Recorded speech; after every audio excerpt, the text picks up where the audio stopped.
जपानमध्ये घुमली सांगलीची तुतारी. बालाजी न्यूज पोहोचले साता समुद्रापार.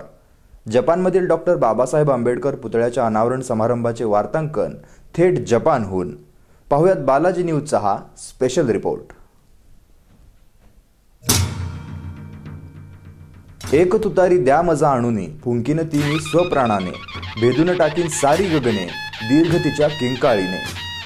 अंगात शक्ती संचारायला भाग पाडणाऱ्या या केशवसुतांच्या ओळी तंतोतंत खऱ्या ठरवल्या आहेत सांगली जिल्ह्याच्या वाळवा तालुक्यातील वाटेगावच्या सुपुत्राने. जपानमधील कोसायान विद्यापीठातील डॉक्टर बाबासाहेब आंबेडकरांच्या पुतळा अनावरण समारंभात. या उद्घाटन कार्यक्रमाचे वार्तांकन केले आहे बालाजी न्यूजने थेट जपानहून. गुरुवारी जपानमधील कोसायन विद्यापीठातील डॉक्टर बाबासाहेब आंबेडकरांच्या पुतळ्याचा उद्घाटन समारंभ मोठ्या उत्साहात संपन्न झाला.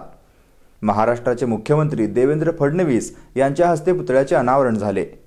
मात्र साता समुद्रापार असणाऱ्या या समारंभाला अस्सल महाराष्ट्रीयन साज चढवण्याची किमया केली ती वाळवा तालुक्यातील वाटेगावचे सुप्रसिद्ध तुतारीवादक पांडुरंग गुरव यांनी.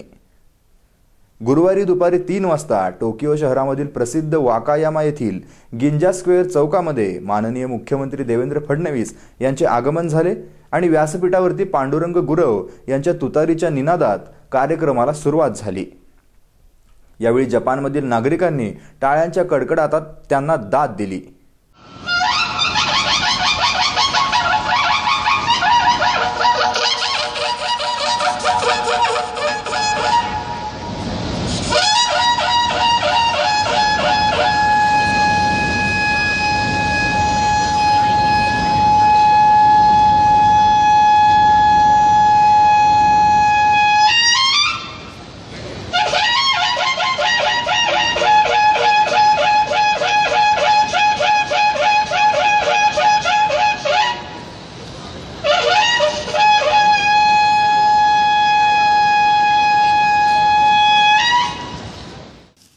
मी पांडुरंग शंकर गुरव.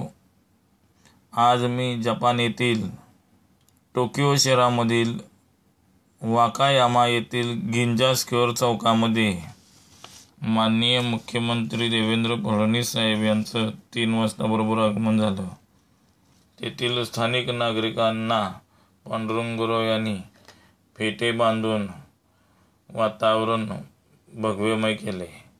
जपानच्या वाकायामा प्रांताचे गव्हर्नर योशिनोबू निसाका यांनी गुरव यांच्या तुतारी वादनाचे विशेष कौतुक केले आणि गुरव यांच्यासोबत छायाचित्र काढून घेण्याचा मोह देखील निसाका यांना आवरता आला नाही.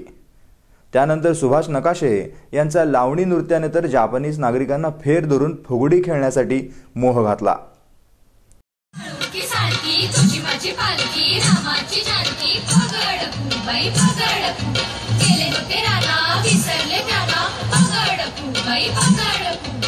यावेळी जपानमधील स्थानिक कलावंत निशिखाना आणि मलवी यांनी देखील शंखनाद करून वातावरण निर्मिती केली. तेथील नागरिकांना पांडुरंग गुरव यांनी फेटे बांधले. या कार्यक्रमाचे सूत्रसंचालन आणि मराठी भाषांतर अमित लिमये यांनी केले. Bureau report, Balaji news.